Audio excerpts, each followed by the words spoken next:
শুধু ভক্তবৃন্দ, আমরা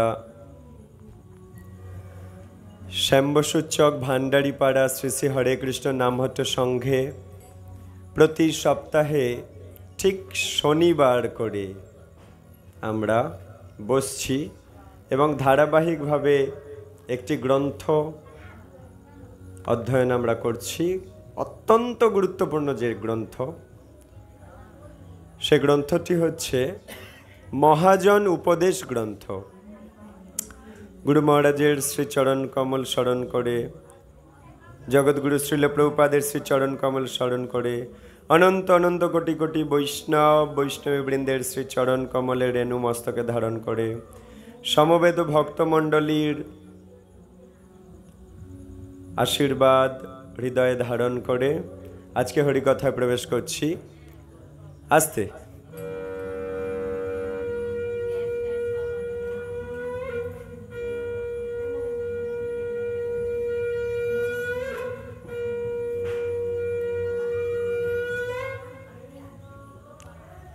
আমাদের মহাজন উপদেশ গ্রন্থের দুটো মহাজনের হয়ে গেছে, ব্রহ্মাজির উপদেশ এবং শিবজির উপদেশ। আজ তৃতীয় উপদেশে আমরা প্রবেশ করব। আস্তে আর বাজাবে না। সেটা কি? নারদ মুনির উপদেশ। নারদ মুনি হচ্ছে সমস্ত আচার্যেরও আচার্য। ভগবানের সৃষ্টি জগতে, চিন্ময় জগৎ এবং জড় জগৎ দুটো জগতেই যেখানে যখন খুশি নারদ মুনি যেতে চাইলে যেতে পারবে, কারণ জগতে সবচাইতে বড় প্রচারক হচ্ছে নারদ মুনি। প্রচারক বা সবচাইতে বড় পরিব্রাজক আচার্য। পরিক্রমা করে করে করে করে সবাইকে শিক্ষা দান করে, সবাইকে সদ উপদেশ দিয়ে তাদের জীবন ধন্য করে গোলক বৃন্দাবনে যাওয়ার ব্যবস্থা করে। সেই নারদ মুনি এমনকি ভাগবত সমস্ত বেদকে, বেদ তো আগে লেখা ছিল, মানে লেখা থাকতো না, শুনে শুনে শুনে শুনে গুরু তার শিষ্যকে বলতো, সেইভাবে ছিল। কিন্তু যখন কলিযুগ আসছে দেখে ব্যাসদেব বেদকে 4 ভাগে ভেঙে দিয়েছে, লিপিবদ্ধ করেছে। তাই ওনার নাম হয়েছে বেদব্যাস। ব্যাস মানে কি? একটা বৃত্তের ব্যাস অর্ধাংশ হয়ে যায়, আবার আরেকটা ব্যাস যদি মারি আরো অর্ধাংশ হয়ে যায়, 4 টুকরো হয়ে যাবে। বেদকে 4 টুকরো করে দিয়েছে বেদব্যাস। এবং তারপরে তবু বেদ মানুষ বুঝতে পারছে না। বেদ বুঝতে পারছে না বলে উপনিষদ বানিয়েছে। উপনিষদ বুঝতে পারছে না, পুরাণ বানিয়েছে। সেই উপনিষদের সূত্রগুলো, উপনিষদ বুঝতে পারছে না মানুষ। বেদের পরে বানিয়েছে উপনিষদ, উপনিষদ বুঝতে পারছে না। ওনার যত ফলোয়ার কেউই বুঝতে পারছে না উপনিষদ, এমন কঠিন বিষয়। সেই উপনিষদ বুঝতে পারছে না বলে উপনিষদগুলোকে 500টা প্রায় 500টা সূত্র আকারে লিখেছিল, উপনিষদ বোঝার সূত্র। তাও কেউ বুঝতে পারছে না। তাকে বলে বেদান্ত সূত্র। প্রায় 500টারও বেশি সূত্র আকারে লিখেছিল উপনিষদ বোঝার জন্য, তাও বুঝতে পারছে না তার ফলোয়াররা, যারা এই কলিযুগের অধঃপতিত জীব। ওই সূত্রগুলোকে বলে বেদান্ত সূত্র।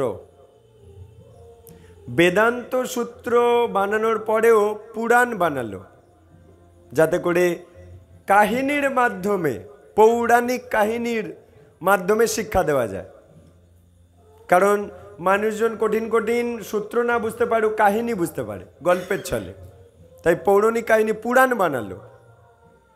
সেই পুরাণ বানানোর পরে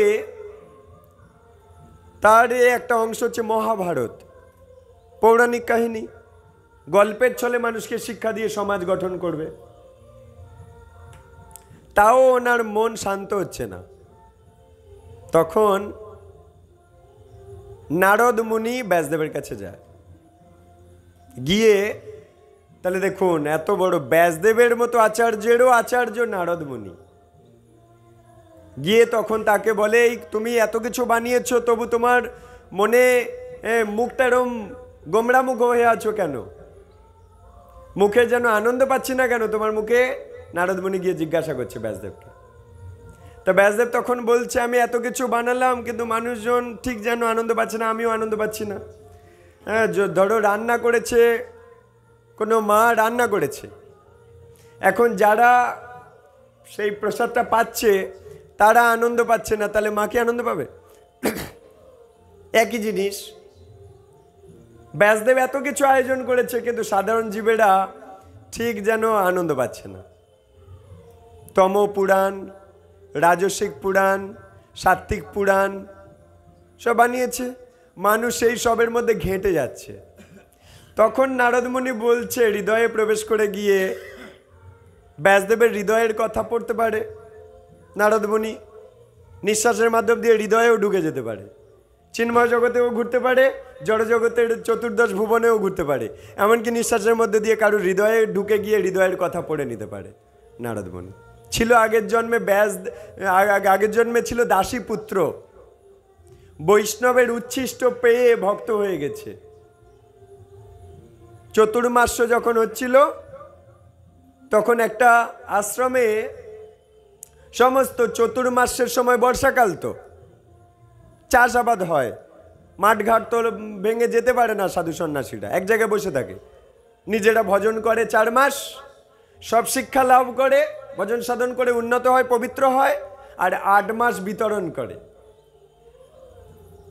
বুঝছেন? তা সেই চতুর্মাসের সময় দাসী মানে নারদমুনির মা নারদমুনিকে নিয়ে সেই আশ্রমে গিয়ে ঝাড়ু টাড়ু দিয়ে আসতো, সেবা করে আসতো, আর ওই সন্তানও সেবা করে আসতো নারদমুনি, আগের জন্মের কাহিনী। তার তখন সাধু মহাত্মারা দেখেছে এই বাচ্চাটা পুরো সবার চেয়ে আলাদা, এই বয়সে বাচ্চারা খেলাধুলা করে, লাফালাফি ঝাঁপাঝাঁপি করে, টাইম পাস করে, কিন্তু এর ওই রকম নয়, তো এর ভক্তি মতিগতি আছে। তা একদিন নারদমুনি ওই ছোট্ট ছেলেটি বলছে, আমি প্রসাদ পাবো, তোমাদের প্রসাদ। তা তারা কৃপা করে দিয়েছে, আচ্ছা ঠিক আছে পা। তারা ভজন সাধন করে পবিত্র হচ্ছে দিনে দিনে, তাদের উচ্ছিষ্টটা পবিত্র, আর সেটা পেয়েছে ওই দাসীপুত্র নারদমুনি, মহান ভক্ত হয়ে গেছে, কৃষ্ণ প্রেম জাগরিত হয়ে গেছে। ওই বৈষ্ণবের উচ্ছিষ্টটা পাওয়া মাত্রই একটা শুকনো কাঠে আগুন ফেলে দিলে যেমন হয়, শুকনো কাঠে দেশলাই ফেলে দিলে কি হবে? শুকনো খড়, তাতে দেশলাই ফেলে দিয়েছি, কি হবে? দাও দাও করে জ্বলে উঠবে না? একইভাবে ওই নারদমুনি শুকনো কাঠ খড়, এরকম ভক্তির দিক দিয়ে আর কি, ভিজে কাঠ নয়, শুকনো কাঠ। আর যেই বৈষ্ণবের উচ্ছিষ্ট পেয়েছে, দাও দাও করে জ্বলে উঠেছে।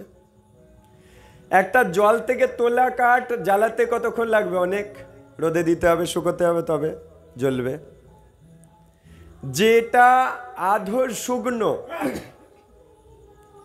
সেটা ধরাতে মিডিয়াম কষ্ট, আর যেটা পুরো শুকনো খাটখাটে হয়ে আছে সেটাতে আগুন মারলেই ধরে যাবে, যেমন বারুদ।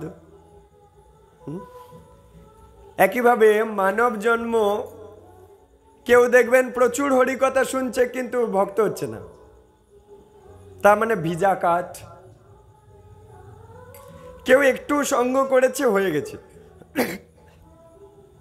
তার মানে কি মিডিয়াম ভেজা ছিল, ধোঁয়া কাটতে কাটতে জ্বলে গেছে। আর কেউ একদম একটা ক্লাস নিয়েছে, ভক্ত হয়ে গেছে, তার মানে কি শুকনো বারুদ, শুকনো কাঠ। এখন আমরা নিজেদের মধ্যে বিচার করব, আমরা কোনটা? ভেজা কাঠ, জল টোপে টোপে পড়ছে, ধোঁয়া তো আসছেই না, আগুনও আসছে না, নাকি মিডিয়াম কাঠ, যেটা ধোঁয়া কাটতে কাটতে কাটতে কাটতে কি কাটতে কাটতে ধোঁয়া ধোঁয়া কাটতে কাটতে চোখ জ্বলতে জ্বলতে আগুন জ্বলবে নাকি নিভে যাবে? না, নিভবে না। নমে ভক্ত প্রণশ্যতি, আমার ভক্তের কখনো বিনাশ হয় না। ধোঁয়া কাটতে কাটতে আগুন জ্বলবে। দস্যু রত্নাকর ছিল তো ভেজা কাঠ, হ্যাঁ ভেজা কাঠ ছিল না? দস্যু একজন ডাকাত। আরে যতই ভেজা কাঠ হোক একদিন জ্বলবে, যতই মিডিয়াম ভেজা কাঠ হোক একদিন জ্বলবে, আর যতই শুকনো কাঠ হোক একদিন জ্বলবে। জ্বলবে কি না? কারণ সে কাঠ আসলে। একইভাবে আত্মা আমরা, আমাদের হৃদয়ে কৃষ্ণ ভক্তি ঘুমিয়ে আছে।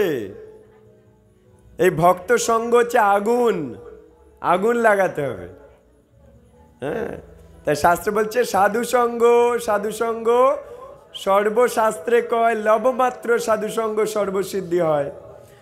তা নারদ মুনির সাধু সঙ্গ হলো, উচ্ছিষ্ট পেল, বৈষ্ণবের উচ্ছিষ্ট তাহে মোর মননিষ্ঠ, বৈষ্ণবের নামেতে উল্লাস।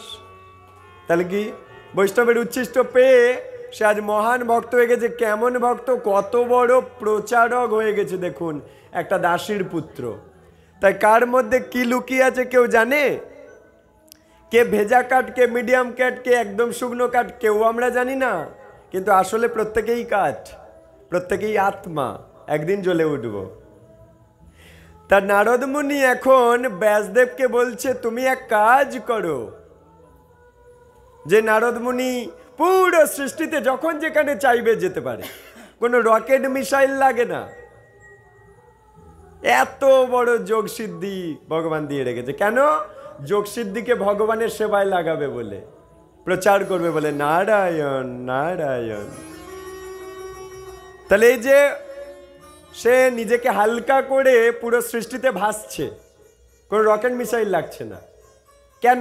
কি গোবিন্দের সেবায় লাগাবে বলে ভগবান তাকে সেই আশীর্বাদ করেছে। তা সেই নারদ মুনি বৈষ্ণবের উচ্ছিষ্ট পেয়ে নারদ হয়েছে। নারায়ণ নারায়ণ করে গোটা জগৎকে উদ্ধার করছে ভগবানের নামের দ্বারা। সেই নারদ মুনি ব্যাসদেবের সঙ্গেও পেয়েছে, পেয়ে বলছে তুমি এক কাজ করো, তুমি আর একটা পুরাণ লেখো, অমল পুরাণ, যাতে কোনো তমরজের মল থাকবে না। তুমি তামসিক ব্যক্তিদের জন্য তম পুরাণ লিখেছ 6টা, রজ ব্যক্তিদের জন্য রাজসিক পুরাণ লিখেছ 6টা, সাত্ত্বিক ব্যক্তিদের জন্য 5টা পুরাণ লিখেছ। হলো কটা? 17টা পুরাণ। আর একটা পুরাণ কষ্টসিষ্ট করে লেখো, যেটা অমল পুরাণ, যেটা শুদ্ধ কৃষ্ণ ভক্ত বানিয়ে দেবে, যার মধ্যে বিন্দুমাত্র কোনো রজ তম 17রও মল নেই।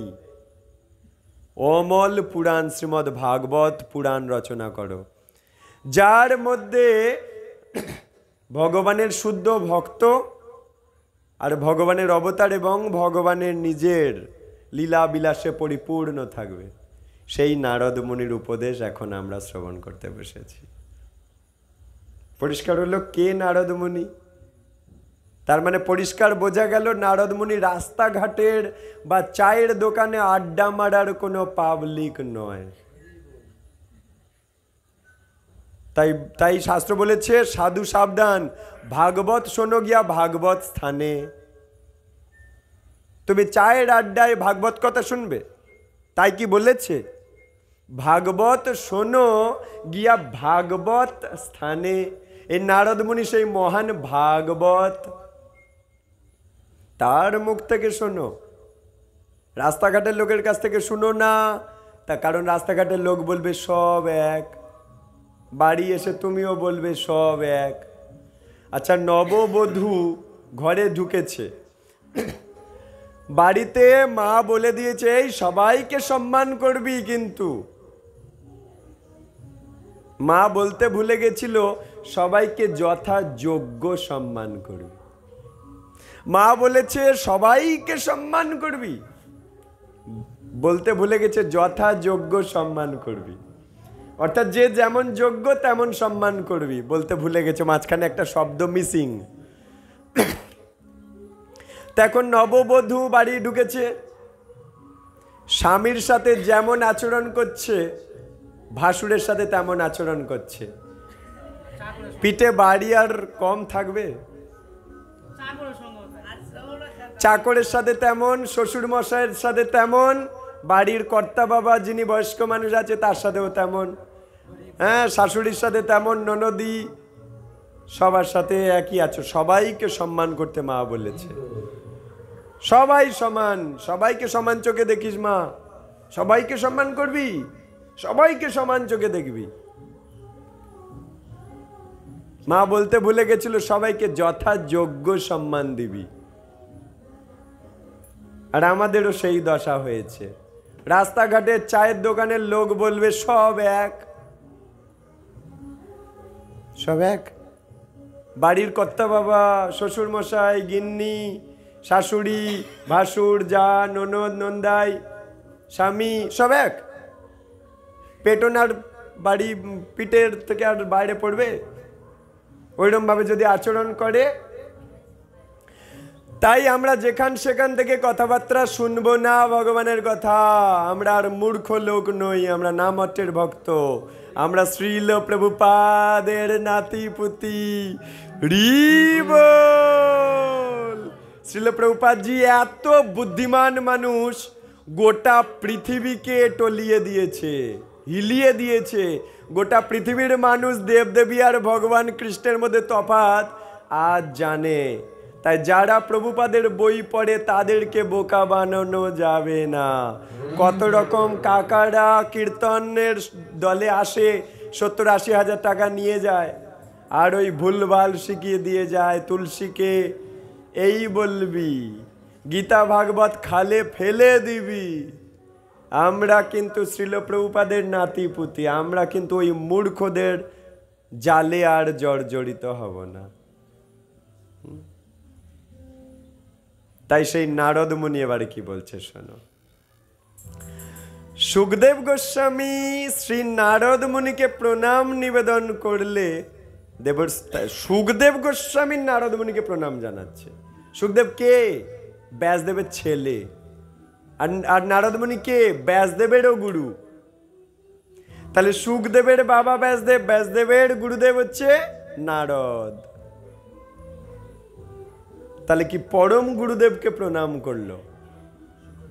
সুখদেব গোস্বামী নারদ মুনিকে প্রণাম করলো।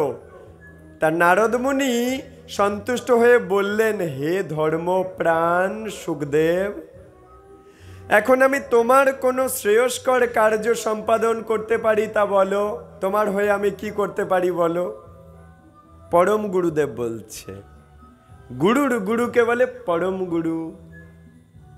পরম গুরুদেব বলছে শিষ্য মানে নাতি শিষ্য আর কি, সন্তান শিষ্য আর নাতি শিষ্য হয়। তা বলছে সুখদেব গোস্বামীকে বলছে, তোমার জন্য আমি কি করতে পারি আমাকে বলো, কি আশীর্বাদ করব। সুখদেব গোস্বামী বলছে, হে দেবর্ষি নারদ মুনি, ইহলোকে যা হিতকর মানে এই জগতে যা মঙ্গলজনক, আপনি আমাকে সেই বিষয়ে উপদেশ দিন, ওটাই আশীর্বাদ। কি অমৃত চাইল? স্বর্গের অমৃত না কৃষ্ণ কথা অমৃত?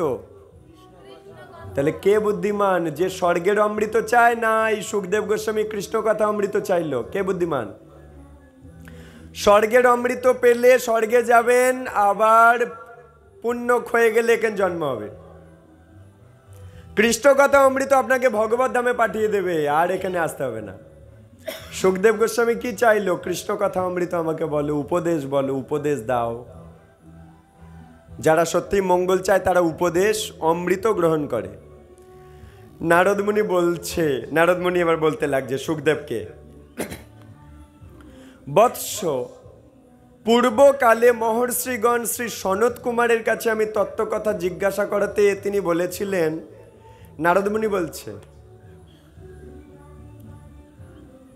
যে আমার এক ভাই আছে, জানো, ব্রহ্মার ছেলে নারদ, আবার ব্রহ্মার ছেলে হচ্ছে 4 কুমার, তাহলে নারদ আর কুমারেরা ভাই ভাই না?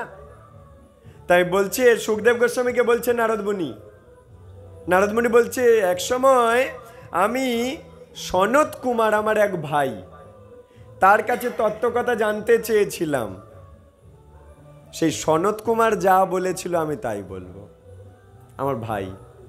নারদমুনি বলছে, এই নারদমুনি হচ্ছে ব্রহ্মার মানস পুত্র। এই নারদমুনি আগে, নারদমুনিরও আগে ব্রহ্মা সনত কুমার, সনন্দ, সনাতন, এই 4 কুমারকে বানিয়েছিল। তা বলছে নারদ বলছে, সনত কুমার আমাকে বলেছে, দুর্লভ মনুষ্য জন্ম লাভ করে কারো সঙ্গে শত্রুতা আচরণ করা বিধেয় নয়। মানুষ জন্ম কে কে পাননি? হাত তুলুন। সবাই পেয়েছে? সনত কুমারজি বলেছে মানব জন্ম পেয়ে কারোর সাথে শত্রুতা করতে নেই। তাহলে এই উপদেশ পাওয়ার পর আর কেউ কারোর সাথে শত্রুতা করবে? এটা করতে নেই। আমরা কৃষ্ণ ভক্ত। যারা অনাসক্তভাবে বিষয় ভোগ করেন তারা অচিরে শ্রেয় লাভ করতে পারবে। খুব গুরুত্বপূর্ণ একটা লাইন বললো, শুনতে চাও? বলবো ভেঙে? হ্যাঁ, বলছে যারা অনাসক্তভাবে বিষয় ভোগ করে তারা শ্রেয় লাভ করবে। বিষয় ভোগ করছে কিন্তু আসক্তভাবে নয়।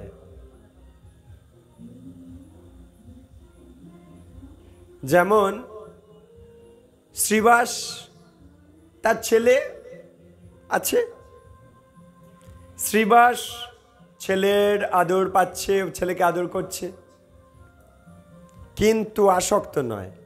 হঠাৎ করে একদিন ছেলে দেহ ছেড়েছে, বাড়িতে মহাপ্রভু নৃত্য গীত করছিল, সবাই আসক্ত ছেলের প্রতি কান্নাকাটি করছে, কিন্তু শ্রীবাস বলছে থামো, তোমরা কান্নাকাটি করছো কেন? মহাপ্রভু ডিস্টার্ব হবে এক্ষুনি। তাহলে দেখুন, বাড়ির অন্যান্যরা আসক্তভাবে পুত্র সুখ ভোগ করছে, শ্রীবাস অনাসক্তভাবে পুত্র সুখ ভোগ করছে। আর সনত কুমারজি কি বললো? যে অনাসক্ত হয়ে সুখ ভোগ করে, বিষয় সুখ, সে শ্রেয় পাবে। তাহলে এবার বলুন, আপনারা আসক্ত হয়ে সুখ বিষয় ভোগ করবেন নাকি অনাসক্ত হয়ে বিষয় ভোগ করবেন? কোনটা?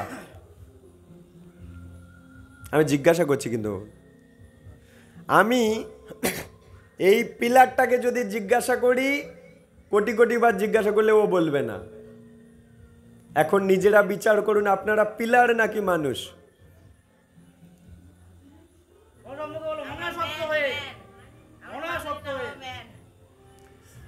আসক্ত হয়ে বিষয় ভোগ করবেন না অনাসক্ত হয়ে বিষয় ভোগ করবেন?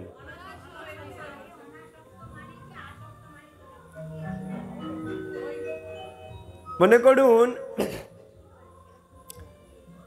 কোনো মানুষ পাঁকে লেবেছে, আর পাঁকাল মাছ পাঁকে লেবে আছে, কার গায়ে পাক লাগে? পাঁকাল মাছের গা কিন্তু একদম স্লিপ করে বেরিয়ে যায়, পাক গায়ে লাগে না। আরো একটা উদাহরণ দিই। মনে করুন কোনো মহিষ পাঁকে আটকে গেছে, আর কোনো পদ্ম ফুল সেই পাঁকে থেকেই তৈরি হচ্ছে। কার গায়ে পাক লেগে আছে? পদ্ম ফুলের গায়ে পাক লেগেছে, কিন্তু পাঁকেই জন্ম, তার উৎসই হচ্ছে পাঁক। কিন্তু একটা মোষ, সে পাঁকে লেবে আছে, তার গায়ে পাঁক চটচটে হয়ে গেছে। তাহলে কোনটা আসক্তি কোনটা অনাসক্তি দেখুন। পদ্ম ফুলের গায়ে পাক লাগেনি। মনে করুন কচু পাতা ভিজছে আর আমি ভিজছি, আমার গা পুরো ভিজে যাচ্ছে, জামা কাপড় ভিজে যাচ্ছে, কিন্তু কচু পাতা ভিজছে, তার ভিজছে না, তার দেহ ভিজছে না। তাহলে কচু পাতা অনাসক্ত হয়ে ভিজছে আর আমি ভিজে যাচ্ছি, আসক্ত হয়ে ভিজছি বৃষ্টিতে। এবার বুঝেছেন? তাহলে এখন সনত কুমারজি বলল অনাসক্ত হয়ে বিষয় ভোগ করে যে, সে শ্রেয় পাবে, কৃষ্ণ প্রেম পাবে। সে তাই জন্য আমরা একটা ভজন করি না, সর্বস্ব তোমার চরণে সঁপিয়া পড়েছি তোমার ঘরে, তুমি ঠাকুর আমি কুকুর বলিয়া জানহ মোরে। তার মানে কি ঘরেই আছি, কিন্তু এই জ্ঞানে আছি যে সব কৃষ্ণের, কিন্তু ঘরেই আছি। ওই ঘর আমাকে আসক্ত করতে পারছে না, কারণ আমি জানি এটা আমার নয়, কৃষ্ণের। এটাকে বলে অনাসক্তি। কিন্তু সেই ঘরেই আছে, ফ্যানের হাওয়া খাচ্ছে, ঘুমাচ্ছে, খাদ্য খাচ্ছে, চলছে ফিরছে, সোফায় বসছে, কিন্তু হৃদয়ে জানে সব কৃষ্ণের। এটাকে বলে অনাসক্ত হয়ে বিষয়ে আছে। আবার যারা কৃষ্ণ জ্ঞান নেই যাদের, তারা সোফায় আছে, এসির হাওয়া খাচ্ছে, ফ্রিজের হাওয়া খাচ্ছে, কিন্তু বদলে বলছে সব আমার। সে আসক্ত হয়ে বিষয় ভোগ করছে। সনত কুমার বলল, কে কৃষ্ণ প্রেম পাবে? যে অনাসক্ত হয়ে বিষয়ে আছে, সে কৃষ্ণ প্রেম পাবে। এবার বোঝা গেছে? আচ্ছা, যাকে আশ্রয় করলে ইহলোকে কি আর পরলোকে কি কোথাও শোক বা ভয়ের লেশ মাত্রই থাকে না, সেই শ্রী হরির পাদপদ্ম আশ্রয় করো। সুখদেব গোস্বামী নারদের কাছে জানতে চেয়েছে, ভালো ভালো উপদেশ দাও। নারদ মুনি বলছে, সনদজি যা বলেছে তাই বলবো। এখন সনত কুমার নিজে কি বলেছে দেখুন। বলছে, যে ব্যক্তির চরণে আশ্রয় নিলে এই জগতে ভয়শোক থাকে না, পরের জন্মেও ভয়শোক থাকে না, সেই শ্রী হরির পাদপদ্ম আশ্রয় নাও। সনত কুমার কার আশ্রয় নিতে বলল? হরির আশ্রয় নিতে বলল। রাস্তাঘাটের চায়ের দোকানের আড্ডার লোকেরা কি বলে? সব এক। মানে যার পারবি ধূপ দেখা, যার পারবি প্রণাম কর, যার পারবি সবার চরণে আশ্রয় নে, কারণ সব এক। তাহলে এখানে তো একটা বিদঘুটে পরিস্থিতির সৃষ্টি হলো। ব্রহ্মার ছেলে সনত কুমার জানে নাকি রাস্তাঘাটের লোকটা জানে?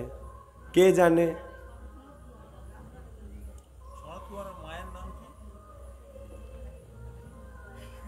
সনত কুমারের মা নেই,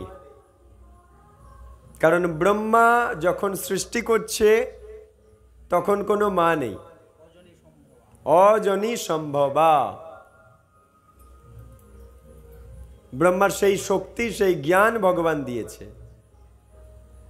এরপর যখন দেখছে আমি রুদ্র বানালাম 11টা, তাদের দ্বারা হচ্ছে না, তারা সৃষ্টি করতে গিয়ে হাল্লা মাচাচ্ছে, মানে তছনছ করে দিচ্ছে। 4 কুমারকে বানালাম, তারা বলছে ব্রহ্মচারী থাকবো, সৃষ্টি কার্য করব না। নারদ মুনিকে বানালো, সে বলছে না না, আমিও নারায়ণ নারায়ণ করে শুধু প্রচার করব, ওসব আমি নেই। গৃহ হচ্ছে কেমন জানো? শ্রীমদ্ ভাগবতমের 5ম স্কন্ধ বলছে, একটা কুয়োর ওপরে ভালো করে সাজানো আছে ঘাস দিয়ে, ঘাসের জমি, তার মাঝখানে একটা কুয়ো, আর কুয়োর ওপরেও ঢাকনা দিয়ে ভালো করে ঘাস দিয়ে সাজানো আছে, আবার পাশে ঘাস জমি। তাহলে আপনি ঘাস জমি মনে করে বেশ হেঁটে চলেছেন, উপরে শুধু ঘাস ঢাকনা, তাহলে কি হবে? নারদ মুনি বলছেন, না না না না না না, আমি জানি। গৃহ হচ্ছে অন্ধকূপ, ওখানে আমি যাচ্ছি না, তাহলে গর্তে পড়বো। তখন ব্রহ্মাজি বলছে, তাহলে কি করা যায়, কি করা যায়? তখন ধ্যানে বসেছে। বসে ব্রহ্মার নিজ শরীর থেকে 2টো শরীর তৈরি করলো, একটা স্ত্রী শরীর, একটা পুরুষ শরীর। স্ত্রী শরীরের নাম কি বলো? শতরূপা। পুরুষ শরীরের নাম কি? কি মনু? কারণ ব্রহ্মার আরেক নাম স্বয়ম্ভু, তার থেকে প্রথম মনু তৈরি হলো স্বয়ম্ভুব মনু। স্বয়ম্ভুব মনু আর শতরূপা, এই প্রথম পুরুষ আর স্ত্রী তৈরি হলো। তার আগে 11 রুদ্র তৈরি হয়েছে, 4 কুমার তৈরি হয়েছে, নারদ মুনি তৈরি হয়েছে। বোঝা গেল? ওই মানব স্ত্রী আর পুরুষ প্রথম তৈরি হলো, তার থেকেই মানুষ রূপী স্ত্রী পুরুষ আজ আমরা ঘুরে বেড়াচ্ছি। আচ্ছা, এই জড়জগতে যাদের লোভ নেই, শোকও নেই। লোভ থাকলে তার মানে শোক থাকবে। সনত কুমার খুব গুরুত্বপূর্ণ কথা বলছে, যাদের লোভ নেই তাদের শোক নেই। হে বৎস, এই জড়জগতে চারিদিকে চেয়ে দেখো তো। নারদ মুনি সুখদেবকে বলছে, সুখদেব গোস্বামীকে বলছে, চারিদিকে একবার ভালো করে চেয়ে দেখো তো। লোকেদের বড় সুখ হচ্ছে দাম্পত্য সুখ, হাই ডোজ। নারদ মুনি বলছে সুখদেব গোস্বামীকে, চারিদিকে সব ঘরের দিকে তাকিয়ে দেখো তো, সবাই দাম্পত্য সুখ নেওয়ার জন্য ব্যস্ত। ওই যে গানটা হচ্ছে কি, দাম্পত্য সুখের গান। প্রমাণ হলো? হ্যাঁ, সমস্ত লোকেদের মধ্যে ওই বললো না, চারিদিকে চেয়ে দেখো, আমরা কান দিয়ে চেয়ে দেখলাম। হ্যাঁ, তো ঠিকই তো বলেছে। ওই যে হচ্ছে, সমস্ত লোকেদের মধ্যে যিনি স্বয়ং একাকী অবস্থান করতে সমর্থ হন, তিনি জ্ঞান তৃপ্ত। তাকে কখনো শোকের অধীন হতে হয় না। স্ত্রী বা নারী জাতিকে বলে বৃদ্ধি। যখন কোনো পুরুষের দেহে নারী আসে বা নারীর দেহে পুরুষ আসে, ধীরে ধীরে বাড়তে থাকবে। তাই এখানে বলছে, যিনি একাকী থাকতে সমর্থ, কিন্তু সবাই সমর্থ হবে না। বহু বহু জন্মের সুকর্ম রাশি রাশি যদি একত্রিত হয়, তবে একাকী থাকা যায়, মানে ব্রহ্মচারী বা ব্রহ্মচারিণী। কিন্তু বহু বহু জন্মের সুকর্মতে যদি একটু কম পড়ে, তাহলে সে একাকী থাকতে পারবে না সারাটা জীবন। পরের জন্মে পারবে হয়তো, সুকর্ম যখন রাশি রাশি জমা হবে, তখনই সারাটা জীবন একাকী থাকতে পারবে। তাই এখানে বলছে, যিনি স্বয়ং একাকী অবস্থান করতে সমর্থ, তিনি জ্ঞান তৃপ্ত।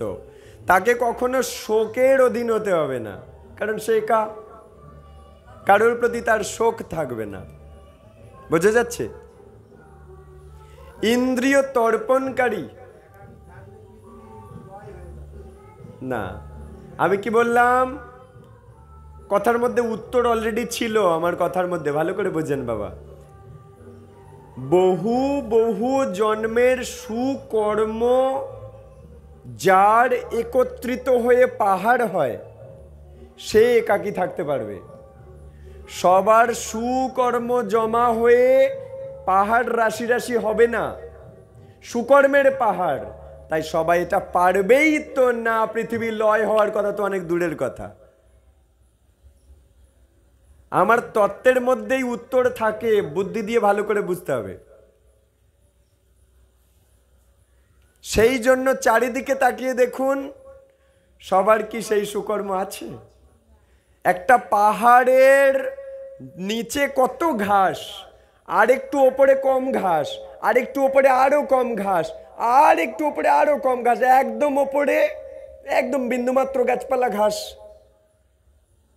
তাহলে কি নিচের ঘাস বেশি না? যেমন প্রাইমারি স্কুলে কত লোক ভর্তি হয়, আর যখন পিএইচডি করে, ইঞ্জিনিয়ারিং পিএইচডি করে, রিসার্চ করে, তখন সেই লাখ লাখ প্রাইমারি স্কুলের ছাত্রের মধ্যে একটা ছাত্র পিএইচডি করে, রিসার্চ করে, সায়েন্টিস্ট হয়, তত্ত্বের মধ্যেই উত্তর লুকিয়ে আছে। তাহলে এখন যদি বলি সবাই যদি পিএইচডি করে, রিসার্চ করে, ভ্যান চালাবে কে? আরে সেই সুকর্মই থাকবে না তো সে উঠবে কি করে? এটা তো পিরামিড। ক্লিয়ার? আচ্ছা, তো এই জায়গায় জগতের মানুষ গন্ডগোল করে ফেলে, এই তত্ত্ব বুঝতে পারে না। জগতের মানুষ এটা বলে ফেলে যে সবাই যদি এই করে তাহলে তো এই হয়ে যাবে। না, সবাই এটা করতেই পারবে না। এই পুরো অল ওভার দ্য ওয়ার্ল্ডে নৈষ্ঠিক ব্রহ্মচারীর পার্সেন্টেজ যদি ক্যালকুলেট করে বলা হয় 0.001%, 1%ও নয়, 0.001% নৈষ্ঠিক ব্রহ্মচারী, গেরুয়া বসনধারী। নতুবা তো চারিদিকে গেরুয়া দেখা যেত। এত সোজা, এত সোজা নয়। যারা এই যে কেদারনাথ বদ্রীনাথে যায়, সবাই যেতে পারে? স্বর্গদ্বার যারা যায়, গুটি কয় মানুষ, ইয়াং ছেলেরাও পাচ্ছে না, গুটি কয় মানুষ যার সেই সুকর্ম থাকে, যার ভগবান গুরু গৌরাঙ্গের প্রতি বিশেষ আশীর্বাদ থাকে, সে ওই টপে উঠতে পারে, যেখানে উঠলে 2 মিনিট হাঁটলে 5 মিনিট রেস্ট নিতে হবে। কি বুঝলেন? এত কষ্টকর জায়গা উপরে কেদারনাথ বদ্রীনাথ। 2 মিনিট হাঁটবেন, অক্সিজেন এত কম ওখানে, 5 মিনিট রেস্ট নিতে হবে। সবাই পারে উঠতে? একই জিনিস, ঠিক আছে? তাই এখানে বলছে চারিদিকে তাকিয়ে দেখো এই অবস্থা। আচ্ছা, এইভাবে তারা শুভ কার্য ফলে, এরপর শোনো বলছে যিনি একাকে অবস্থান করতে পারেন তিনি জ্ঞানতৃপ্ত, তাকে শোকের অধীন হতে হয় না। ইন্দ্রিয় তর্পণকারী মানুষেরা ইন্দ্রিয়তে তর্পণ করছে, ইন্দ্রিয়তে তর্পণ করছে, ইন্দ্রিয়ের বিষয় তর্পণ করছে, তর্পণ করছে। ইন্দ্রিয়তে চোখে ভালো রূপ দর্শন করছে, হ্যাঁ, কান দিয়ে, নাক দিয়ে, জিভ দিয়ে, ত্বক দিয়ে সব জড়জগতের জিনিসপত্র ভোগ করছে, ইন্দ্রিয়তে তর্পণ করছে। তাকে বলে ইন্দ্রিয় তর্পণকারী মানুষেরা জড় কর্মের বশীভূত হয়। এভাবে তারা শুভ কার্য ফলের দেবত্ব লাভ করে। এভাবে ইন্দ্রিয় তর্পণ করতে করতে জন্মে জন্মে জন্মে জন্মে একটু একটু করে শুভ জমা হচ্ছে, হতে হতে হতে হতে যখন পাহাড় হয় তখন একা থাকতে সক্ষম হয়, নইলে একা থাকতেই পারবে না। ও 15-16 বছর হতে না হতেই উড়ে পালাবে। ও যত বাবা মা আদর করে রাখুক না কেন, পালাচ্ছে না। সুকর্ম না থাকলে পালাবে না তো কি করবে? শুভ অশুভ, এভাবে তারা শুভ কার্য ফলে দেবত্ব লাভ করে, শুভ কার্যের ফলে দেবত্ব লাভ করে। শুভ আর অশুভ মিশ্র ফলে মানুষ দেহ লাভ করে, আর অশুভ কার্যের ফলে ইতর জন্ম লাভ করে। মারাত্মক কথা এখানে বলেছে, কি সূক্ষ্ম তত্ত্ব দেখুন। শুভ কার্যের ফলে দেবতার দেহ পাবে, শুভ অশুভ মেশা কার্য করেছে আবার মানুষ হবে, আর কেবল অশুভ কার্য করেছে ইতর জনি, মানে মানুষের নিচের যে জনি, 9 লক্ষ জলচর, 10 লক্ষ খেচর মানে পাখি, 11 লক্ষ কীটপতঙ্গ, 20 লক্ষ গাছপালা, 30 লক্ষ পশু। বলুন দেখি, বলো। 9 লক্ষ জলচর, 10 লক্ষ খেচর মানে পাখি, ঠিক আছে? খেচর মানে বা তির্যক বলে, কি বলে? তির্যক। 11 লক্ষ কীটপতঙ্গ, 20 লক্ষ গাছপালা, 30 লক্ষ পশু, ঠিক আছে? এদেরকে বলে মনুষ্যেতর জীব। মনুষ্য নয়, মনুষ্য ইতর জীব, মানে মনুষ্যের নিচের জীব। তাহলে আমরা অ্যাটলিস্ট ওইগুলোর থেকে উপরে আছি। হ্যাঁ, হয়তো গৃহে আছি, একাকী নেই, স্বামী স্ত্রী আছে, সন্তান সন্ততি আছে, কিন্তু আমরা একেবারে তা বলে গাছও নই, বা জলের প্রাণী নই, পাখি পক্ষ নই, কীটপতঙ্গ নই, পশু নই, তাদের চেয়ে উন্নত, হ্যাঁ কি না? আবার সনাতন ঘরে, সনাতন ধর্মের গীতা সবার ঘরে, তুলসী সবার ঘরে, গঙ্গা স্নান আমরা করি, হ্যাঁ, আমরা মানবদেহ পেয়ে আছি। আবার আমরা ভারত ভূমিতে, আবার আমরা এই হরিনামের কলিযুগে, আবার আমরা এই পশ্চিমবঙ্গে, আবার আমরা এই মানে আমাদের বাংলা ভাষায় মহাপ্রভুকে পেয়েছি। কত এগিয়ে আছি আমরা। যদি নিচের দিকে তাকাই তাহলে কত কোটি কোটি জীব, গাছপালা, পশু পাখি, কীট পতঙ্গ হয়ে ঘুরে বেড়াচ্ছে না? তাহলে তাদের চেয়ে তো এগিয়ে আছি। এখন এই মানুষ দেহ পেয়ে আমি যদি শুভ কার্য করব, দেবতার দেহ পাবো, শুভ অশুভ মিলিত কাজ করব, মানে পাপও করছি পুণ্যও করছি, আবার মানুষ দেহ পাবো। আর শুধু পাপ কার্য করেছি, ফল ডাউন। বাবা চলে যাচ্ছেন নাকি? আচ্ছা, আসক্তি আর মোহবশত লোকে কোষকার পোকার মতো নিজ কর্মসূত্রে আবদ্ধ হয়ে পড়ে। একটা অচেনা শব্দ নিল, কোষকা পোকা। কোষকার পোকা মানে গুটি পোকা গো, গুটি পোকা। তুঁত গাছের পাতা খেয়ে লাট করে দেয়, দিয়ে গুটি বানায়। গুটি পোকার লালা থেকে গুটি বানায়, বানিয়ে গুটি পোকা তার ভেতরে ঢুকে থাকে। এটা চিন্তা করে, আহা অনেক কষ্ট করে গুটিটা বানিয়েছি, এই ওর মধ্যে ঢুকলাম মাথা গুজে, এখন জনম জনম থাকবো। কিন্তু বুদ্ধিমান মানুষেরা জানে এই গুটিটা থেকে বস্ত্র বানাতে হবে। দে দে দে ওকে জলে চুবিয়ে মেরে গুটিটা, পোকাটাকে টেনে বের করে দে, দিয়ে গুটিটা নিয়ে রেশম বানিয়ে পোশাক বানা। আস্তে, খুব গুরুত্বপূর্ণ তথ্য বলে দিচ্ছি, আপনারা মিস করে যাচ্ছেন। সব চলতে থাকবে, ওই জন্য বড় স্পিকার এনেছি, সবাই শোনো মন দিয়ে। তাই বলছে গুটি পোকা চিন্তা করছে আমি গুটি ঢুকেছি মানে আর বেরোচ্ছি না, কিন্তু মানুষ তাকে জলে, গরম জলে চুবিয়ে পোকাটাকে বের করে দিয়ে গুটিটাকে নিয়ে রেশম বানিয়ে, সুতো বানিয়ে, বস্ত্র বানিয়ে, পোশাক বানিয়ে নেয়। পোকাটা এত কষ্ট করে বানালো, কিন্তু পোকা থাকতে পারে কি? একইভাবে এখানে সনত কুমারজি বলছে যে আসক্তি আর মোহবশত লোকজনে ওই গুটি পোকার মতো নিজেই নিজের কর্মের জালে আটকে পড়ে, গুটি পোকার মতো।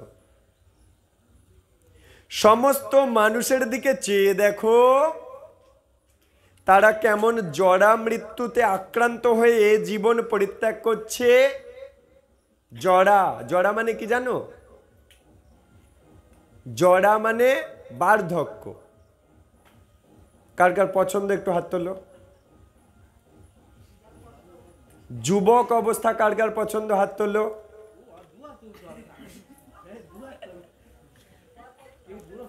তাই বলছে চারিদিকে তাকিয়ে দেখো তো, সবাই জরার মৃত্যুতে আক্রান্ত।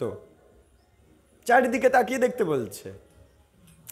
আচ্ছা, এ জীবন পরিত্যাগ করছে জরা মৃত্যুতে আক্রান্ত হয়ে, এবং অন্য জীবন গ্রহণ করতে বাধ্য হচ্ছে। হয় শুভ কর্মের ফলে দেবতার দেহ পাচ্ছে, নয় শুভ অশুভর ফলে আবার মানুষ দেহ পাচ্ছে। আর শুধু অশুভ করলে এবারে ওই 80 লক্ষর মধ্যে ঘুরছে, গাছপালা, পশু পাখি, কীটপতঙ্গ। চারিদিকে এটাই হচ্ছে। এক জীবন থেকে অন্য জীবনে স্থানান্তরিত হচ্ছে, অথচ মানুষ আসক্ত আর মোহগ্রস্ত হয়ে স্নেহ জালে বদ্ধ হয়ে লাভ করছে শুধু দুঃখ কষ্ট। স্ত্রী, পুত্র, পরিবার, শরীর, সঞ্চিত ধন, সম্পত্তি, আমি শব্দগুলো বলবো, চিন্তা করবেন, মানে হৃদয়ে সেটার ছবি চিন্তা করবেন। স্ত্রী মানে যে স্বামী তার কাছে স্ত্রী বিষয়ের বস্তু, যে স্ত্রী তার কাছে স্বামী প্রিয় ব্যক্তি, তাহলে স্ত্রী, পুত্র, চিন্তা করছেন তো সাথে সাথে, পুত্র চিন্তা করুন, পুত্র, পরিবার, শরীর, সঞ্চিত ধন, কত আসক্তি। কারোর 1 লাখ টাকা আছে, এই রে 10,000 টাকা রোগে ব্যয় হয়ে গেল, এই কাজে ব্যয় হয়ে গেল, গাড়িটা খারাপ হয়ে গেল, সারাতে গিয়ে ব্যয় হয়ে গেল 10,000 টাকা, কমে গেল, এখন 90,000 টাকা আছে। তাহলে সঞ্চিত ধনের প্রতি আসক্তি, স্ত্রী বা স্বামীর প্রতি আসক্তি, পুত্রের প্রতি আসক্তি, পরিবারের প্রতি আসক্তি। এখানটায় যদি 8 ঘন্টা দেরি করানো হয়, আহা আমার ঘরে ফিরতে হবে, ঘরে ফিরতে হবে, তার মানে কি টানছে কেউ একজন পিছন থেকে। তার কি এইভাবে মানুষ এই সব কিছুই পরলোকে তার সহগামী হবে না। স্ট্রোক হয়ে গেল, ওই 90,000 টাকা পড়েই রইল, একটা 4 আনা পয়সাও পরের জীবনে যাবে না।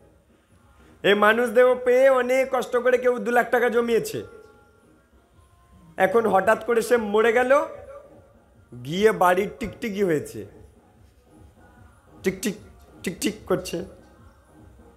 তা ব্যাংকের লোক কি পরিবারের লোক কি গ্রামবাসী কারোর কি একটু দয়া হয় না যে ও মানুষ জন্ম পেয়ে 2 লাখ টাকা কত কষ্ট করে ভ্যান রিক্সা চালিয়ে ব্যাংকে জমিয়ে রেখেছিল, টাকাটা তো ওর, বলো কত ঘাম ঝরিয়ে রোজগার করেছে, দেখো দেখো ও আজ টিকটিকি হয়েছে, দাও দাও টিকটিকির নামে লিখে দাও। দেখ কি দিয়েছে, কি কোনো উদাহরণ আছে, নিউজে বেরিয়েছে কি?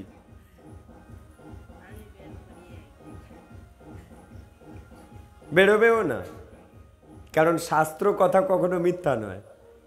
তাই বলছে এগুলো কেউ সহগামী হবে না। সহগামী মানে কি?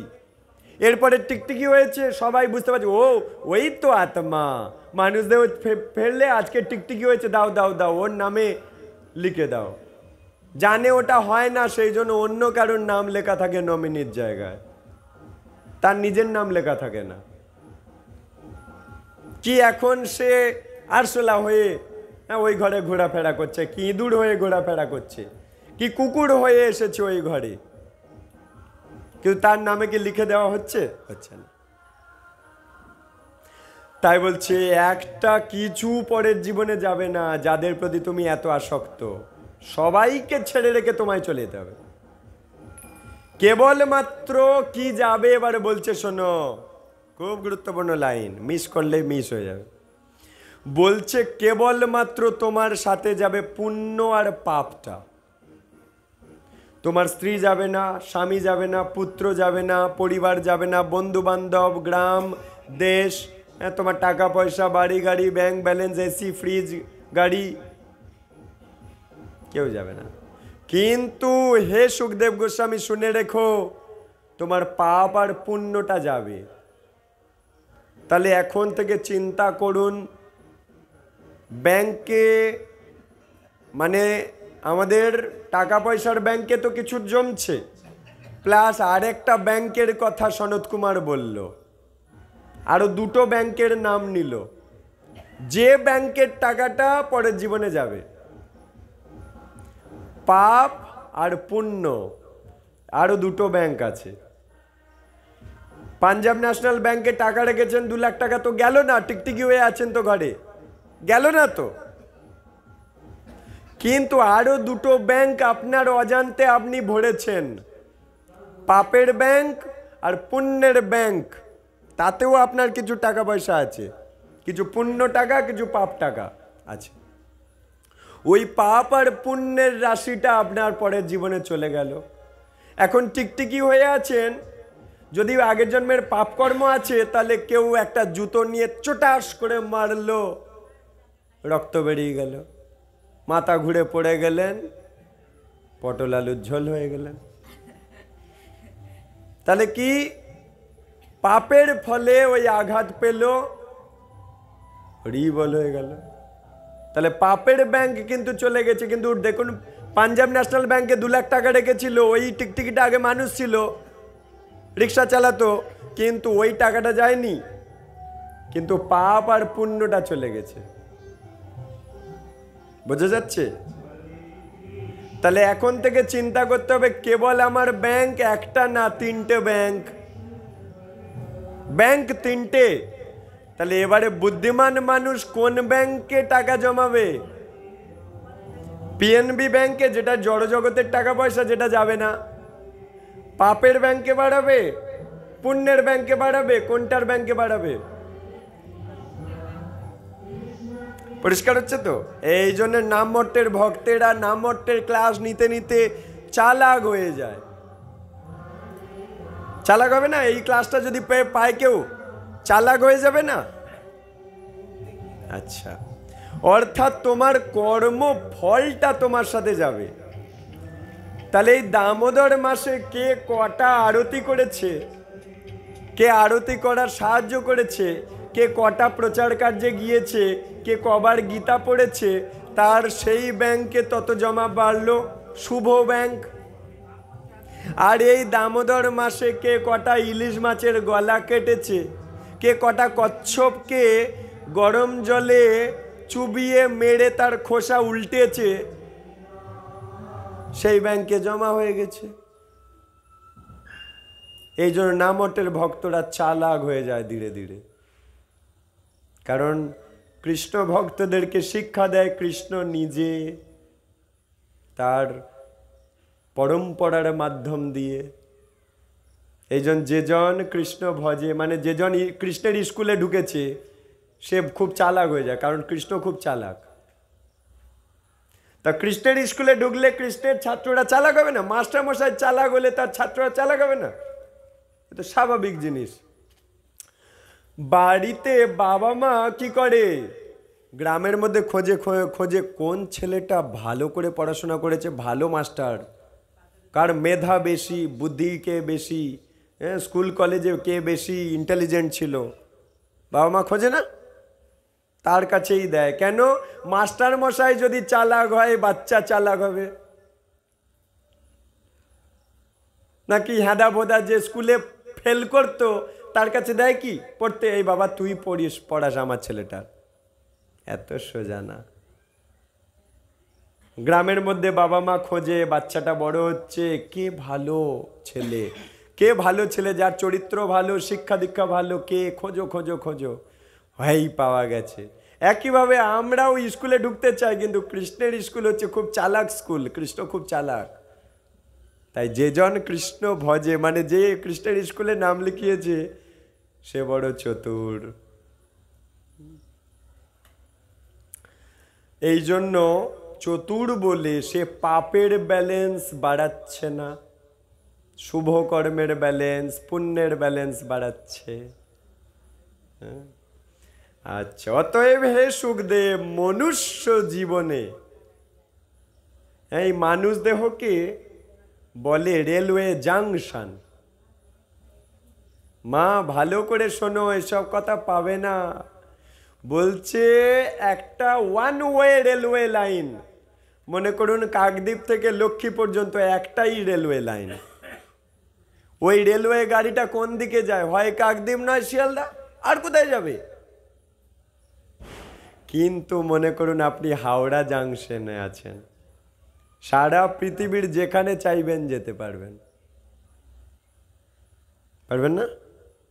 একইভাবে এই মানব দেহটা হচ্ছে ওই হাওড়া জাংশন। আর ওই 80 লক্ষের যে টপকে টপকে আমরা এসে আজ মানুষ দেহ পেয়েছি, ওটা ওয়ান ওয়ে লাইন, একদিকেই যাবে। জলচর, খেচর, কীট পতঙ্গ, গাছপালা, পশু একদিকে যাচ্ছে, ধীরে ধীরে উন্নত হচ্ছে। তারপরে মানুষ দেহ পেয়েছে, জাংশনে আছে। এখন কৃষ্ণ ভগবান বলছে এই জাংশনে থেকে তুমি যদি দেবতাদের পূজা করবে, দেবলোকে তোমার পরের জন্ম গ্যারান্টি, কিন্তু জন্ম মৃত্যু বার্ধক্য রোগ আছে।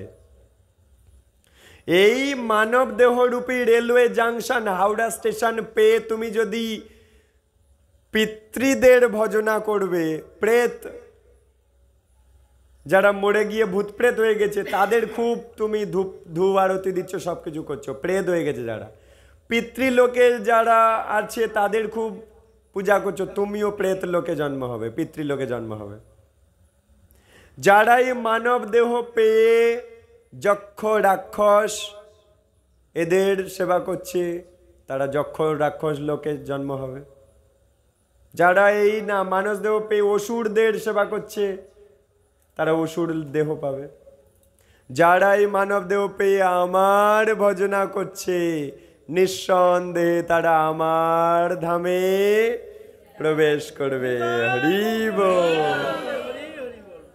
তাহলে বুঝেছেন, মানুষ দেহ হচ্ছে রেলওয়ে জাংশন। হাওড়া জাংশনে আছেন, ঠিক করুন কোন স্টেশনে যেতে চান, দেবলোক, গোলোক, পিতৃলোক, নরকলোক, কোথায় আপনি যেতে চান? নিজের টিকিট নিজের হাতে, পয়সা আপনার হাতে, আপনাকে ঠিক করতে হবে আপনি কোন স্টেশনে যেতে চান। তাই আমরা কোন স্টেশনে যেতে চাই? গোলোক। গোলোকে যেতে গেলে কোন টিকিট কাটতে হবে? কৃষ্ণ নামের টিকিট, ভগবত ধামের টিকিট। হরে কৃষ্ণ কৃষ্ণ কৃষ্ণ হরে হরে, হরে রাম রাম রাম হরে হরে। কি এখনো মনে হচ্ছে আজকের ঝিমোনো ক্লাস?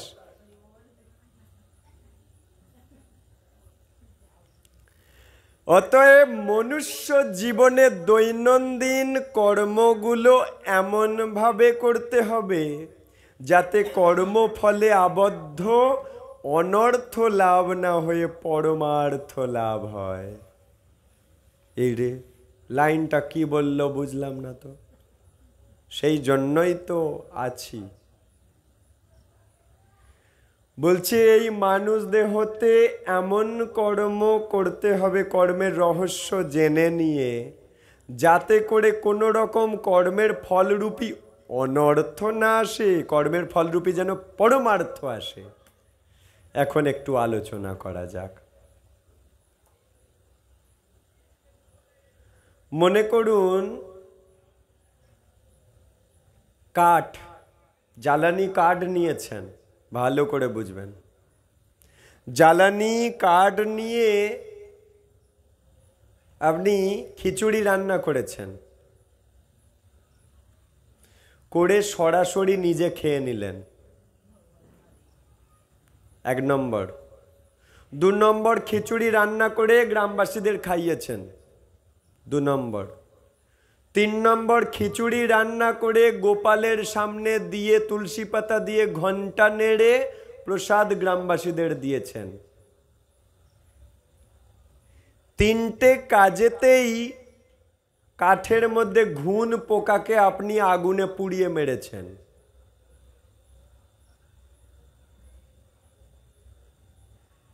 কিন্তু প্রথম কাজে আপনি কাঠের ঘুন পোকাকে আগুনে পুড়িয়ে মেরে সেই পাপ অন্ন সরাসরি নিজে খেয়েছেন, তাই 1 নম্বর কর্ম পাপ কর্ম বলে স্বীকৃত। 2 নম্বর কর্ম কাঠের ঘুন পোকাকে পুড়িয়ে মেরে কাঠ জ্বালিয়ে খিচুড়ি রান্না করে সবাইকে খাইয়েছেন, তাহলে পাপও যেমন হয়েছে ঘুন পোকা মারার, আবার সাথে সাথে খিচুড়ি দান করেছেন বলে পুণ্য হয়েছে। 3 নম্বর, তাই একে বলে পাপ আর পুণ্য মিশ্র। 3 নম্বর হচ্ছে কাঠ জ্বালিয়ে তাতে পোকা ছিল, পোকা মরেছে, কিন্তু খিচুড়ি বানিয়ে গোপালের ভোগ লেগেছে, আর গোপালের আরেক নাম অপাপ বিদ্ধম। গোপাল খেয়েছে ওই খিচুড়ি, গোপালকে পাপ স্পর্শ করতে পারে না, আর গোপালের ওই অধর অমৃত গোটা গ্রামবাসী পেয়েছে, নিষ্পাপ প্রসাদ সবাই পেয়েছে। এটা হয়ে গেল পরমার্থ লাভ। প্রথম দুটো, 1 নম্বরটা হচ্ছে পাপ, 2 নম্বরটা হচ্ছে পাপ পুণ্য মেশা। এই দুটোই, 1 আর 2, এই দুটোই হচ্ছে অনর্থ। কিন্তু ওই ভোগ রন্ধন করে গোপাল ঠাকুরকে তুলসী পাতা দিয়ে প্রসাদ রূপী গোপালের অধর অমৃত সবাইকে দান করেছেন। সবাই নিষ্পাপ হয়েছে, সবাই গ্রাসে গ্রাসে পবিত্র হয়েছে, সবার হৃদয়ের ভক্তি জেগেছে, আপনারও হৃদয়ের ভক্তি জেগেছে। এটা হয়ে গেল পরমার্থ লাভ। এর আগের 1 আর 2 ভক্তি জাগানো যায়নি, 3 নম্বর কাজে ভক্তি জাগানো গেল। 1 আর 2 তাই হয়ে গেল জড় জগতের অর্থ, মানে পাপ আর পুণ্যরূপী অর্থ, যাকে বলে অর্থ। হয় পাপ অর্থ নয় পুণ্য অর্থ ব্যাংকে জমা হলো। কিন্তু 3 নম্বর হচ্ছে পরমার্থ, আর একটা ব্যাংক, যেটা চিন্ময় জগতের ব্যাংক ব্যালেন্সে জমা হলো, ভক্তি। এখন বুদ্ধিমান মানুষ হয়েছেন, আমি বলেছি আমরা শ্রীল প্রভুপাদের নাতিপুতি, আমরা এবারে বুদ্ধিমান হয়ে যাব ধীরে ধীরে, কারণ আমরা নামতের ক্লাস নিচ্ছি। এখন 1-এর কাজ করবেন, 2-এর কাজ করবেন, নাকি 3-এর কাজ করবেন? কোনটা করবেন? 3-এর কাজ করবেন। যে বুদ্ধিমান, সেই জন্য গীতাতে কৃষ্ণ ভগবান এইটা 3:13 বলেছে, যে রন্ধন করে সরাসরি খেয়ে নেয়, কাউকে মানে গোপালকে ভোগ লাগালো না, খেয়ে নিল, গ্রাসে গ্রাসে পাপের ব্যাংকে জমা করলো। আর যে রন্ধন করে আমার জিনিস আমাকে দিল, প্রসাদ রূপে পেল, তার ওই প্রসাদের মধ্যে কোনো ঘুণ পোকা মারার পাপ ওই প্রসাদে নেই, এবং সে গ্রাসে গ্রাসে পবিত্র হলো। অর্থাৎ সে পরমার্থরূপী আরেকটা ব্যাংক, যেটা চিন্ময় গোলক জগতের ব্যাংক ব্যালেন্স, ওইখানটাই জমা করলো। আর পাপ আর পুণ্য এই জড়জগতের ব্যাংক ব্যালেন্স, আর ওই ব্যাংকে টাকা রাখাটাও এই জড়জগতের ব্যাংক ব্যালেন্স। কিন্তু ব্যাংকে টাকা রাখলে আপনার পরের জীবনে যাবে না, পাপ আর পুণ্যের ব্যাংকে জমা করলেও পরের জীবনে যাবে, কিন্তু জন্ম নিতে হবে। কিন্তু গোলক বৃন্দাবনের একটা ব্যাংক আছে, সেটা হচ্ছে পরমার্থ, ওটাই জমা করলে আপনি গোলক বৃন্দাবন চলে যাবেন। হরি বল। সবার কাছে পরিষ্কার?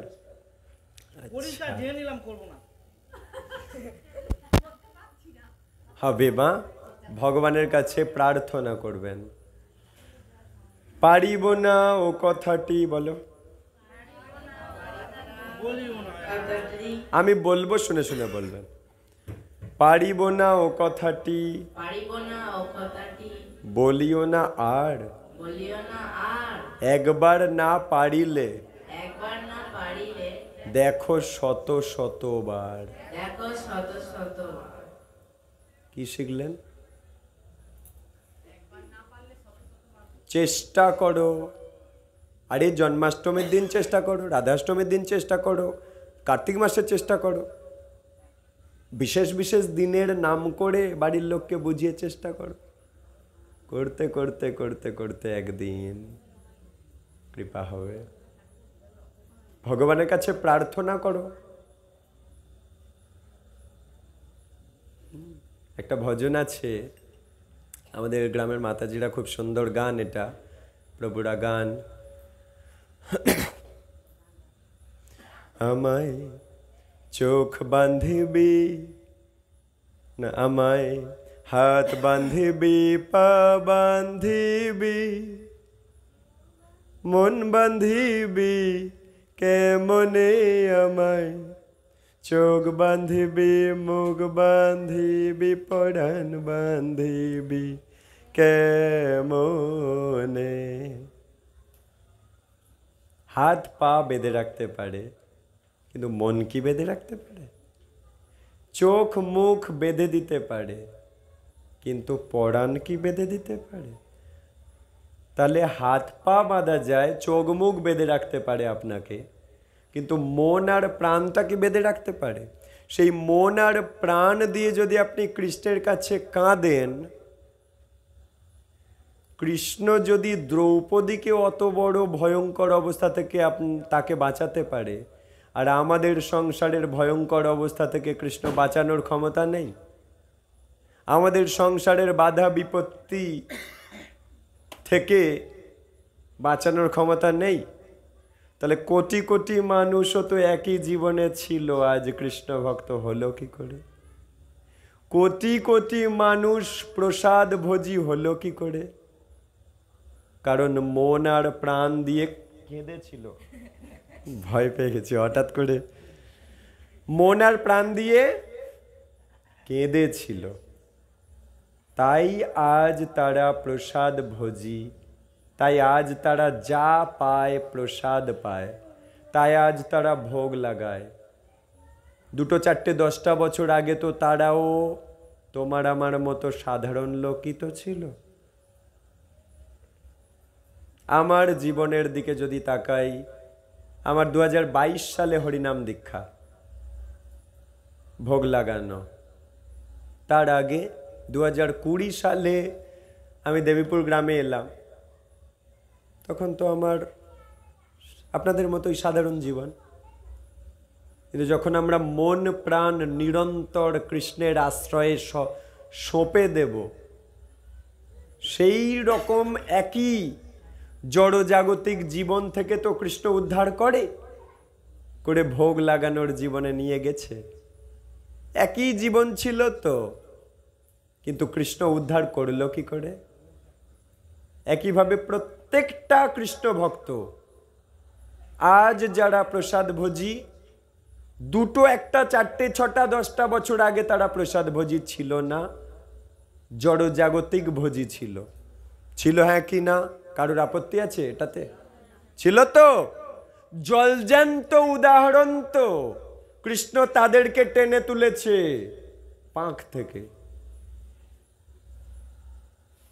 আমাকে তুলবে না? তার মানে কেন তুলছে না? দ্রৌপদীকেও তুলতে চাইছিল না, কারণ যতক্ষণ মন প্রাণ দিয়ে কাঁদেনি শরণাগত হয়ে, ততক্ষণ তোলেনি। একইভাবে কি বললাম, মন আর প্রাণ আমাদের হাতে আছে, যেটা কারুর হাতে নেই। হাত পা চোখ কান সবার কাছে আছে, আমাদের পরিবার পরিজনদের কাছে আছে, কিন্তু মন আর প্রাণটা তাদের কাছে নেই। ওটা আমার কাছে আছে। ওটা আমি যদি কৃষ্ণকে দিই, কৃষ্ণ কিন্তু ব্যবস্থা করবে।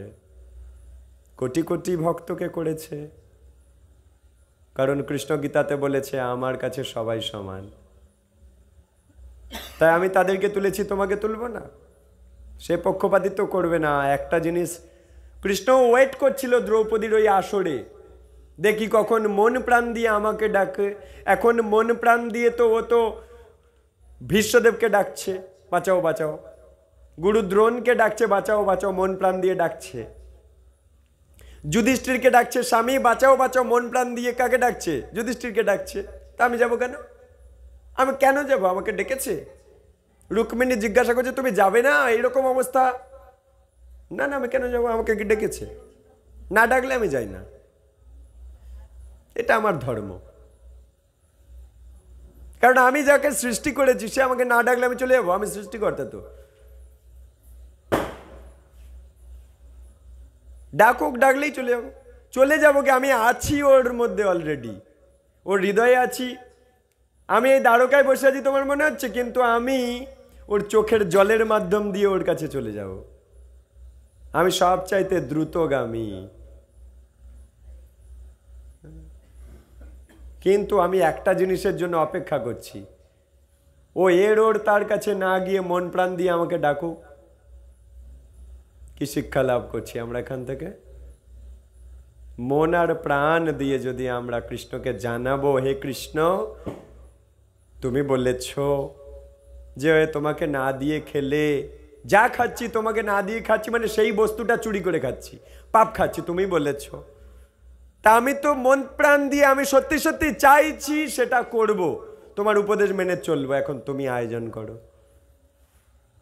একবার বলে তো দেখুন ঠাকুর ঘরে গিয়ে। আমরা সবার সাথে কথা বলি, কিন্তু দিনের মধ্যে সবচাইতে কম কথা বলি যে আমার সবচাইতে প্রিয়। জন্মে জন্মের প্রিয় বন্ধু যে তার সাথে সবচাইতে কম কথা বলি, এটাই আমাদের অপরাধ। ঠাকুর ঘরে গিয়ে তার সাথে কথা বলুন। সে আপনার কথা শুনবে বলেই তো আপনার ঘরে ঠাকুরজি বসে আছেন। কখন আসবে আমার কাছে এসে দুঃখের কথা জানাবে, আর ওর ওই দুঃখের কথা শুনে আমি ওকে সাহায্য করব। একইভাবে কৃষ্ণ ভগবান ওয়েট করে আছে দ্রৌপদীর দিকে তাকিয়ে, যে কখন আমার নাম নেবে, কখন আমাকে স্মরণ করবে, আর আমি ওর দুঃখের দুঃখী হয়ে ওর পাশে দাঁড়াবো। এমনভাবে পাশে দাঁড়াবো যাতে ওই দুঃশাসনের এত ক্ষমতা ও নিজেই মূর্ছা যাবে, এমনভাবে পাশে দাঁড়াবো।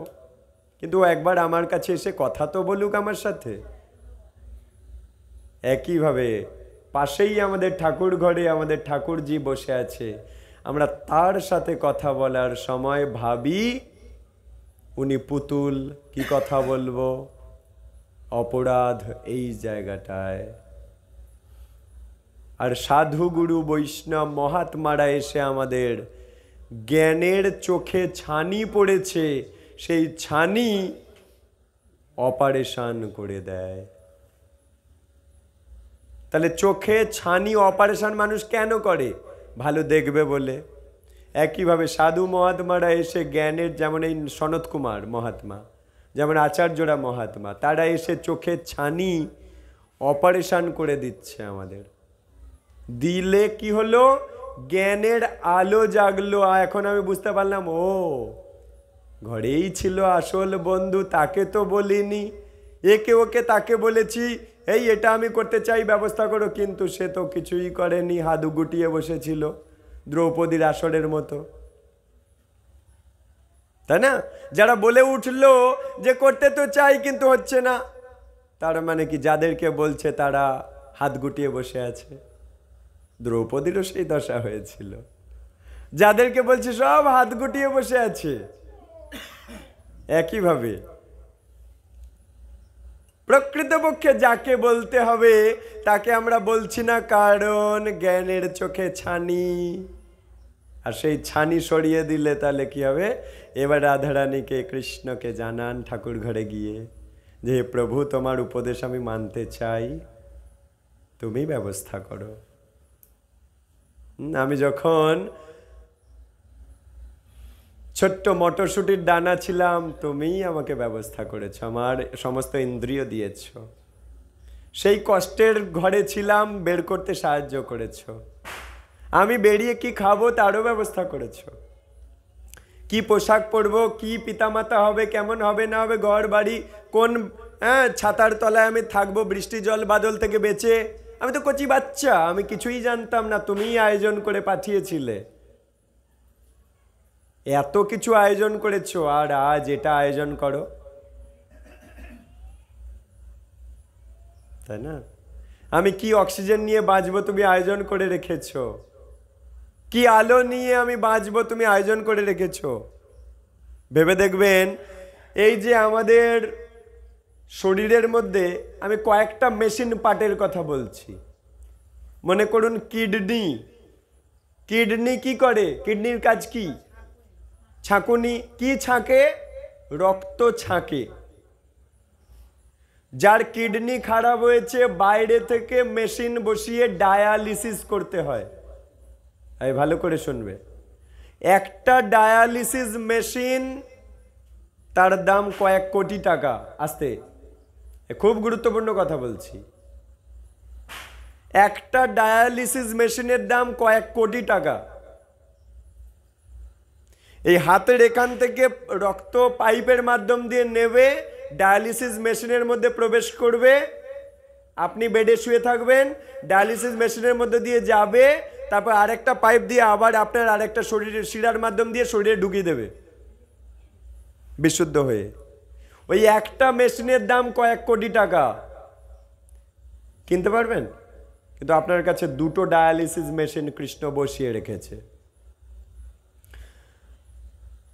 মাসে একবার করে রক্ত পিউরিফাই করতে যাবেন, কয়েক লাখ টাকা নিয়ে নেবে। সারা জীবনের জন্য 2টো ডায়ালিসিস মেশিন আপনার শরীরে বসিয়ে রেখেছে। কৃষ্ণ ভগবান ক টাকা চেয়েছে আপনাকে? ডায়ালিসিস মেশিনটা কি বাবা মা দিয়েছে? বাজার থেকে কিনে আমার শরীরের মধ্যে ভর্তি করে দিয়েছে কি? কে দিল তাহলে 2টো ডায়ালিসিস মেশিন? একটা খারাপ হয়ে গেলে আর একটা চলবে। কিডনি, আই রিপিট, কিডনির কথা বলছি। কত কোটি টাকা আপনার শরীরে বসিয়ে রেখেছে, কত টাকা বিল নিয়েছে, কিন্তু মাসে একবার যদি ডায়ালিসিস করান, আপনার রক্ত পিউরিফাই করাবেন, কয়েক লক্ষ টাকা নিয়ে নেবে। নেবে না? একটা মেশিনের কথা বললাম, কেবল কিডনি। আমাদের শরীরে এরকম কতগুলো মেশিন কৃষ্ণ বসিয়ে রেখেছে। ঘন্টার পর ঘন্টা সেই মেশিনগুলো কাজ করছে। কত টাকা বিল পাঠিয়েছে আপনার বাড়ি? চিঠি এসছে ক টাকা এসছে? আপনি 1 সপ্তাহ আইসিইউতে অক্সিজেন নিয়েছেন, বাতাসেরই অক্সিজেন, নার্সিংহোমের কর্তা সিলিন্ডারে ভরে ঘন্টা গুনছে কত ঘন্টা অক্সিজেন নিল। 1 সপ্তাহ পরে 2 লাখ 4 লাখ 6 লাখ টাকা বিল পাঠিয়ে দিয়েছে।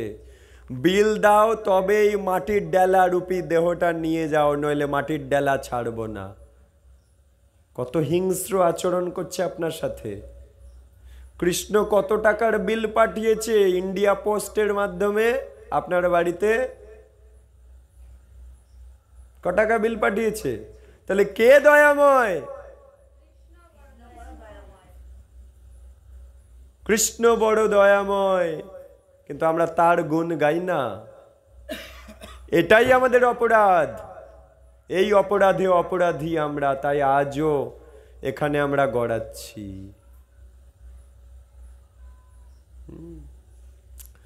এই চোখ কাজই করবে না যদি কৃষ্ণ বিদ্যুৎ না দিয়ে রাখতো, যদি কৃষ্ণ সূর্য না দিয়ে রাখতো, যদি কৃষ্ণ চন্দ্র না দিয়ে রাখতো। এই সূর্য চন্দ্র ভগবানের 2টো চোখ। ভগবান 2টো চোখ চেয়ে আছে বলে আমরা দেখতে পাচ্ছি।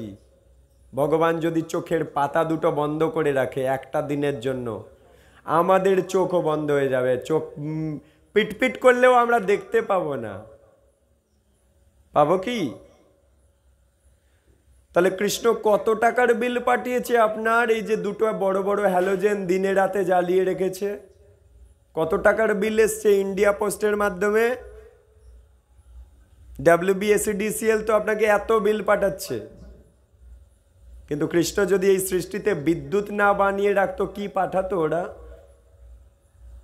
যদি কৃষ্ণ ভগবান কয়লা না বানিয়ে রাখতো, রূপান্তর করতো কিভাবে? কিন্তু আমরা যার রেশন নিচ্ছি তার গুণ গাই না। ফ্রিতে তো রেশন পাচ্ছি তো আমরা, এই আলো রূপী রেশন, জল রূপী রেশন, হ্যাঁ, এই শরীরের সমস্ত ইন্দ্রিয় সমস্ত পার্টস, এগুলো রেশন নিচ্ছি না? কোন সরকার আমাদেরকে এই রেশনগুলো দিচ্ছে? মাটি, জল, অগ্নি, বায়ু, এই রেশনগুলো বিনামূল্যে কৃষ্ণ সরকার পাঠাচ্ছে আমাদেরকে।